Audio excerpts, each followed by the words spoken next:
Tuesday, House and Senate overwhelmingly passed what they are calling the 21st Century Road to Housing Act. That is a step in the right direction. You do that, you combine that with a secure border, you combine that with net negative migration, add all this up, you could see a real difference in the next couple of years. Some good news. Is it good news?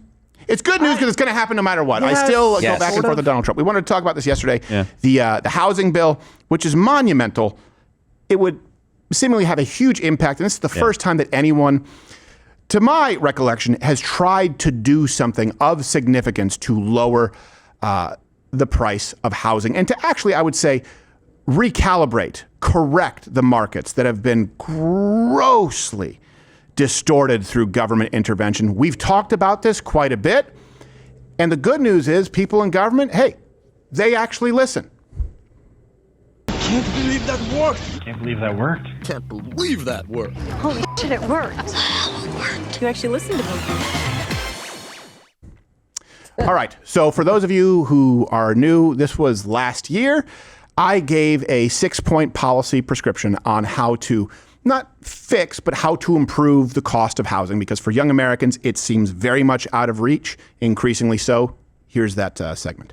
So let me walk you back through it. 6-point plan, okay, just to make sure there's no misinterpretation. Ban of purchases from institutional investors or foreign investors on single-family home units. Only citizens, local permanent residents can buy homes with very strict verification, severe penalties for anyone housing, renting to, or selling homes to illegal aliens, along with increased deportations. An legal immigrant renting period for the first 2 years of residency. Incentivize starter homes on the builder side with tax breaks, tax credits, and then incentivize first-time home buyers with a tax deduction for that first year. Okay. Now, I know that it's wishful thinking as far as the immigration issues, because that would require a different level of support, and it would also require different legislation. But Tuesday, House and Senate overwhelmingly passed what they are calling the 21st Century Road to Housing Act. Overwhelming support, by the way. When people say there can't be bipartisan support in the House, 358 to 32. Jeez. In the Senate, 85 to 5. 10 people didn't vote, huh? You got some people who didn't. Yeah, That's true. Isn't it always funny they can just vote present? It's like, it's your job. Yeah, you can't just be like, no. Just imagine just showing up here and not doing your work. Like, hey, Noodles, did you edit that thing? It's like, I'm here, aren't I? Get out. Is this not enough? It shouldn't be here then. Oh, it's never good enough for you. 10 people just said, I can't read. Yeah, pretty much. And they jumped in a fountain.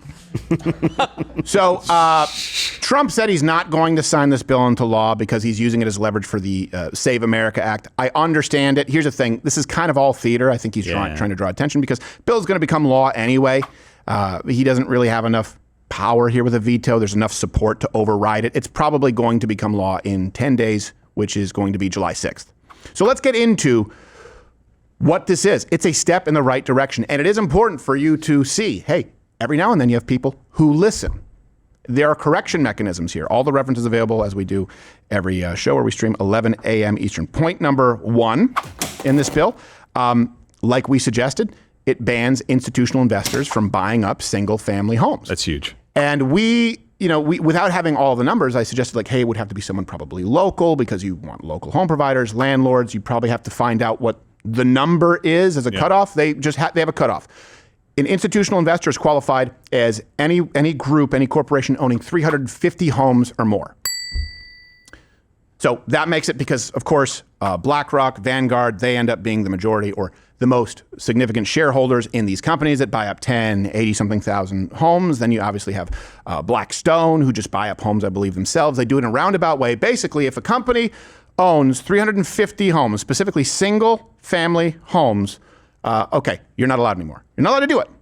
I hope they don't have any loopholes with that where you can just set up different companies to own these things and get around it. So, but it seems like the step in the right direction. They're actually putting a line in the sand and saying, hey, this is the target. You can't go above this. Yeah, there is a sunset provision after 15 years, which I'm not a fan of, but that's in there. So at least for 15 years.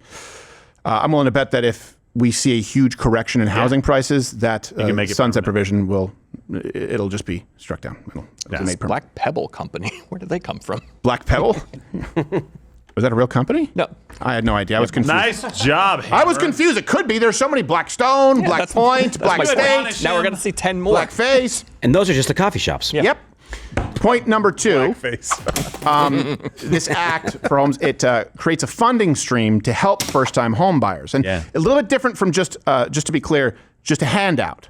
So the fund for things like down payments, closing costs, interest rate buy downs, it's actually going to be paid for by the financial penalties, or at least most of them, to the institutional investors going into this fund who have gone past that 350. So basically, anyone who violates this, anyone who's caught in violation, that's going to be used as a fund to help people with homes. I don't know how that'll be in practice, but that's a step in the right direction. When people talk about correcting, when people talk about the billionaires and trillionaires, that class taking advantage of people, this is a direct reaction. Point number 3, it's going to make building homes more affordable, more profitable. They're going to help streamline approval for starter homes like cottage courts.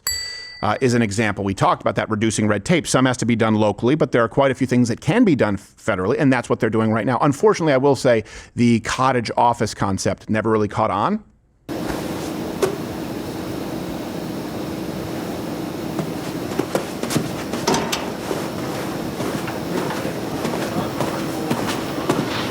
Yeah, cottage homes are nicer. It's just rustic. Just me every day of my life. Now, remember, this is no small thing.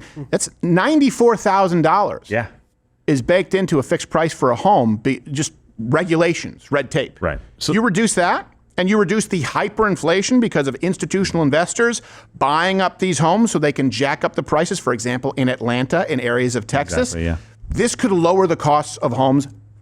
They could drop like a stone if implemented correctly. Yeah, and this wasn't just the natural movement of the market. So things started to get really out of whack in the home market, and that's what they're trying to address right now. With institutional investors, really hard for people to buy homes.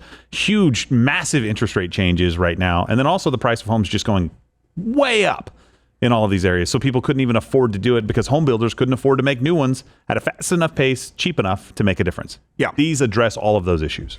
And like or at we least said, start to. They start, a perfect example is like Atlanta, anywhere from 20 to 30% of homes in the Atlanta area, I believe, owned by institutional investors. So imagine, these people control that market. They can jack up prices. It's a growing market. They get to set the price. And then new homes can't be built because it's too costly and the red tape makes them unbelievably expensive, out of reach. So you just have to take it on the chin. This would solve a lot of those problems. Again, if implemented correctly, without simply being a handout, without simply being, hey, by the way, banks, you have to give a loan to people with no money down who have no way of paying this house back.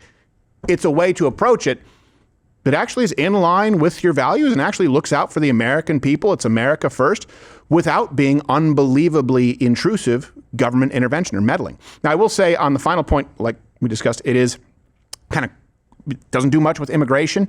But remember, this administration has attacked FHA loans to non-permanent residents separately. We covered that. Like, that's a big thing, and they lowered dramatically. Specifically, also, that deals with like H-1Bs and a lot of people. Yeah.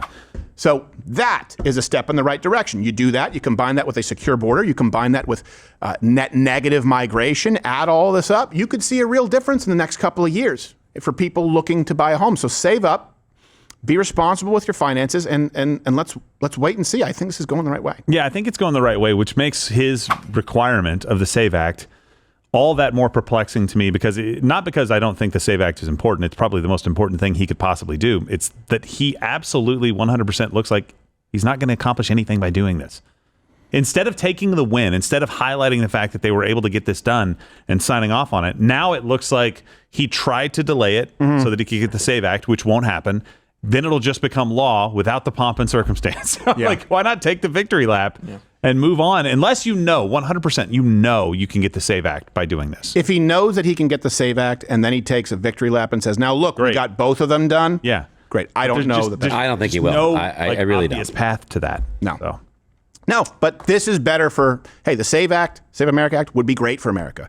This is also great for America. It is. I'd love to see both. So you have to ask yourself, why would anyone oppose them? Well, very few on this one. But how can anyone oppose, for example, like voter ID? It's racist. We've talked about it so many times. It's so clear. I'm tired of acting like the Democrat Party is a legitimate party in this country. No. They're not. They're not. They're borderline enemies of the state. How is it not treasonous to say we should have no way of verifying who's voting? The basic mechanisms that other countries have, we don't want. What? the same people who will tout every major developed country in the world has some kind of free healthcare. Right, exactly right. Well, what else do they have? Yeah. Yeah, and by the way, they don't. They all have very, very different forms of healthcare. Right. All pretty similar as it relates to elections. Certainly all the countries that do it same day, they don't have a leg to stand on, the left. So they cannot make arguments. They can't make their own case, and they can't actually advocate for any worldview or system that is intellectually coherent, because it's just progress for the sake of progress combined with Marxism. That's why look at any given decade. Those Democrats would probably hate the Democrats from the decade before, would hate the Democrats from the decade before. It's not because it's become more radical. It's a completely unprincipled wing of our government. And right now, they've made it clear that they are outright communists. Oh, you're still here watching this on YouTube? There's no more. It's over. Just like YouTube. YouTube is over. It's not a thing anymore. How many Seth Meyers clips do you need? Head on over to Rumble. Follow me there. Live on weekdays at 11 a.m. Eastern, where we can actually speak freely and don't have to self-censor. YouTube it's really not a thing. Like, you ever seen one of those towns that maybe was like a mining town, or maybe they made some kind of alloy? You say, hey, I wonder what they did in this town. It takes a while to find a person who can tell you what they did in that town, and even then you don't fully understand it. That's YouTube. YouTube is that town. So go to Rumble.